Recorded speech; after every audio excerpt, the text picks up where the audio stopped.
So last class, I'm going to give you people at home, I think there's only one person watching right now, but might be people watching this in the future. So can you remember what the first important point was? Probably now you're saying head suspended or doing this or some other pantomime about the head suspended. Yes, correct, head suspended. Or you said the whole thing, you said light and swift with the head as though suspended from above. Or you said it in Chinese, you said Xu Ling Ting Ding, and I don't know how to pronounce Chinese, so I apologize if you do. That was probably terrible to hear. So here's the thing, we could keep working on number one. We could do it every class really, and there would be benefit as long as you didn't get bored and hate it.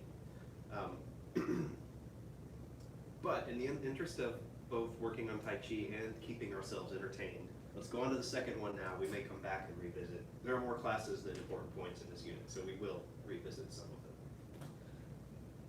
So we're going to forget about the first one for now, clear it out of your mind. Point number 2, close the chest and lift the back. Close the chest, lift the back. So before I read the commentary, just standing there, just kind of relax the arms and try to do what that sounds like it should feel like. So try to close the chest a little and try to lift the back. Then release it. Try it again. Try to close the chest a little, lift the back. And release it. Breathe. Breathe deeply. I said forget it, but for just a moment, get your head suspended back. Think of your slight tuck of the chin, feel the lifting. Hold that for a moment. And again, close the chest and lift the back.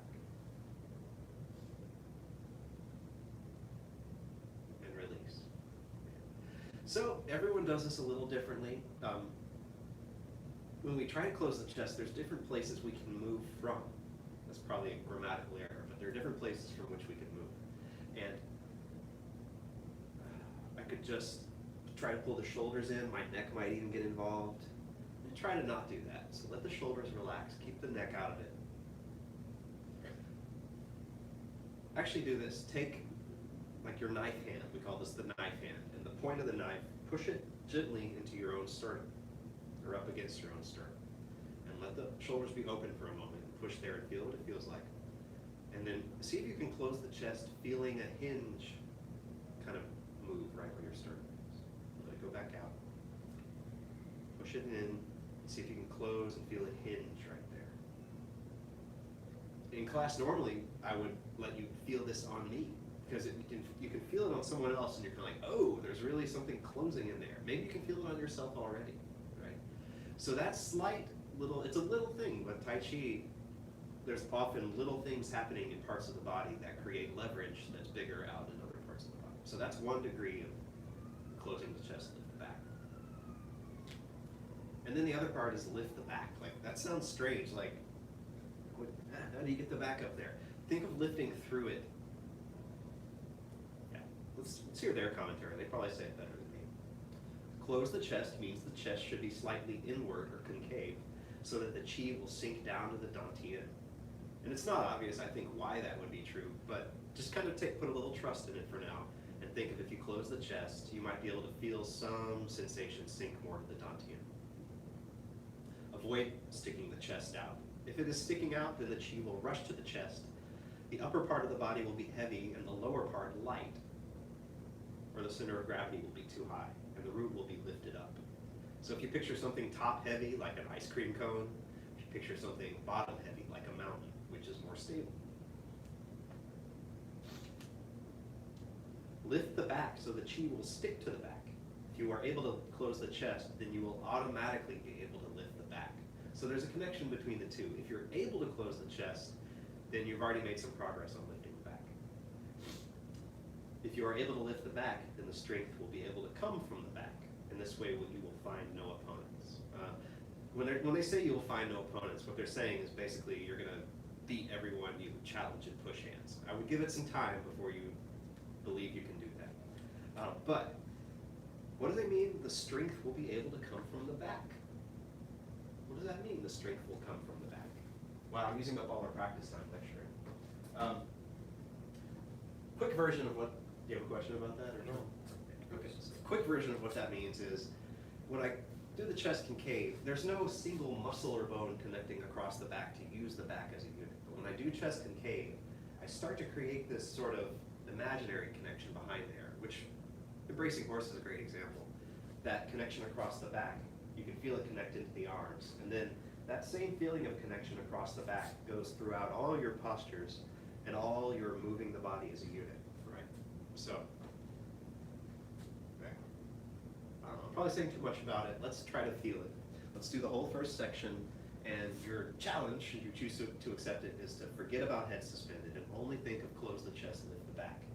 If that's confusing, just think of one of them. Just close the chest or lift the back. Give it a try. We may only do this, yeah, we'll do it twice. So go ahead, before you begin, open the chest a little bit and let it close and see what that feels like in relation to your beginning of the form. Feel the lift in the back, and begin.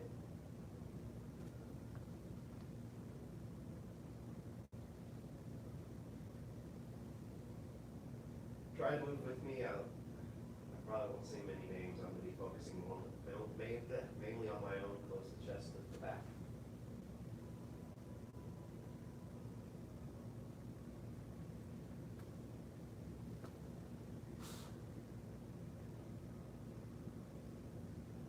If you're focusing on close the chest and lift the back so much that you forget the form, that's actually a good sign of your focus. So don't get frustrated.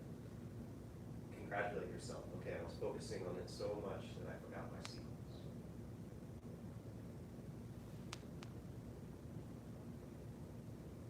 If your form feels a little too rounded for now, that's okay. Let it be. Close the chest, lift the back.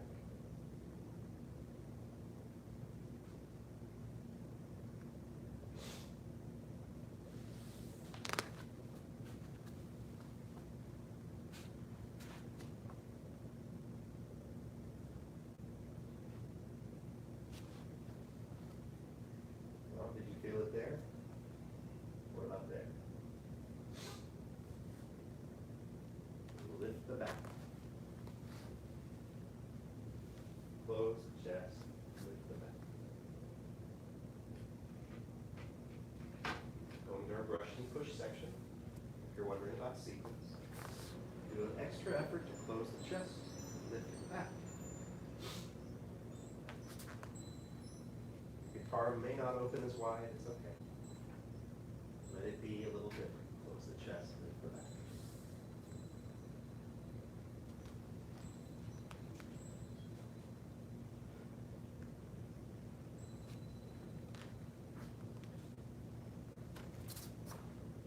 Brush and push 3. Close the chest, lift the back. Brush and push 4.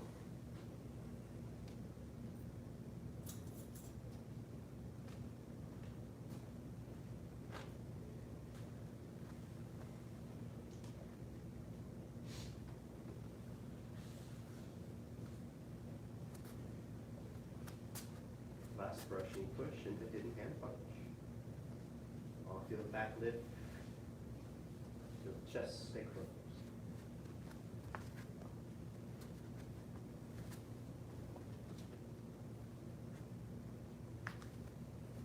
When you punch, feel a little extra chest close. Feel a little open, but not too much. Close the chest, lift the back.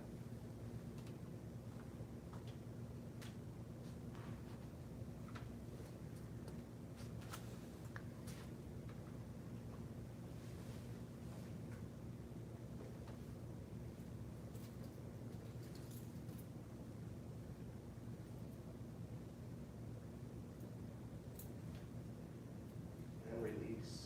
All right. Questions, comments, suggestions? I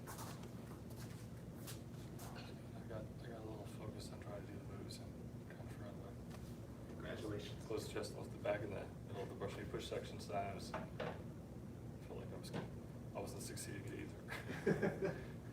Well, yeah, I feel I sympathize with that feeling. Even if you're working on close the chest, lift the back, and not succeeding to do it, you're still making progress. That's laying the groundwork for for when it will go correctly. And sometimes you'll be doing it before you even know it. I can't, over and over again, what happened in my Tai Chi career coming up, I would be working on something and the instructor would be like, yeah, you got that thing. I'm like, oh, okay. I can't wait till I can tell, but thank you. So, just a little extra note about close the chest, lift the back.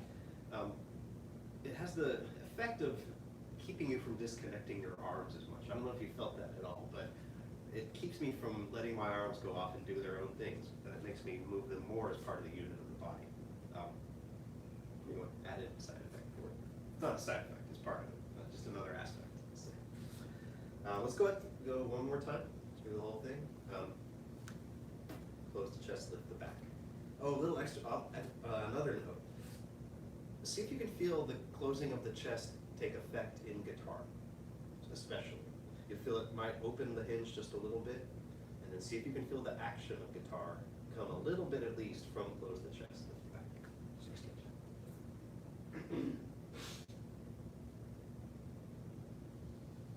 Take a few deep breaths. Feel the closed chestness, the back liftness.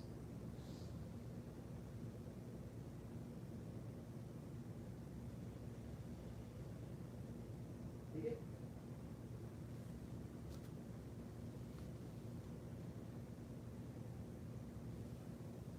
Go a little more class pace, not quite as slow this time. Just for the interests of time.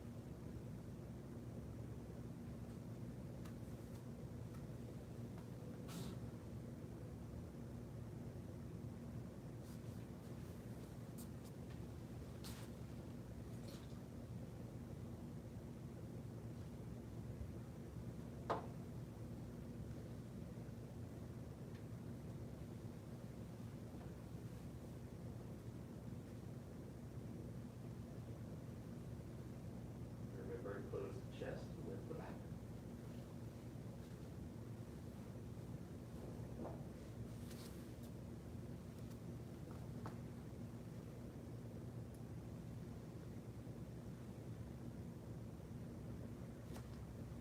Here's one, close the chest. Like the commentary says, if you're able to close the chest, you'll automatically be able to lift the back. I feel it open a little bit in the chest, and feel it close. I feel it a little bit open, and a little more closed. You might feel a little open, close, lift the back.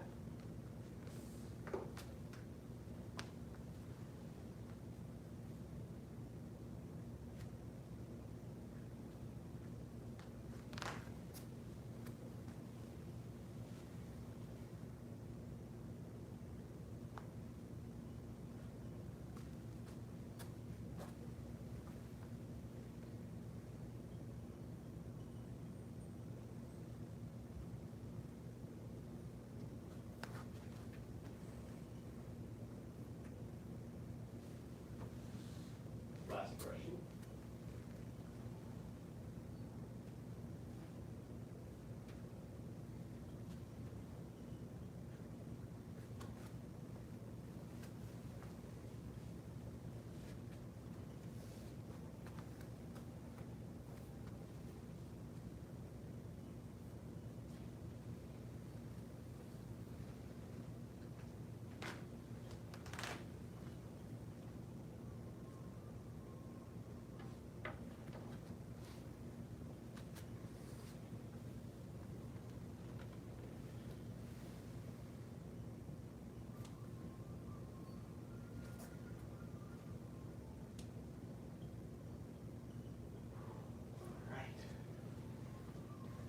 Questions, comments, suggestions?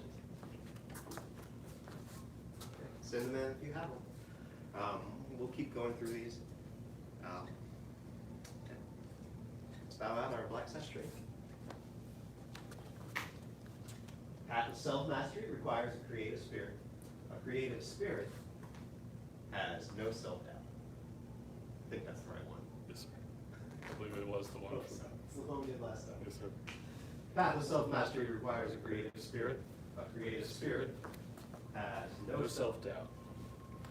Path of self-mastery requires a creative spirit.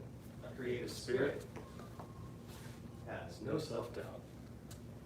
There's a lot of self-doubt involved with that. It was. Senior Head Instructor? Thanks, you're about to beginner students. All right, now the beginners at home. Class training dismissed.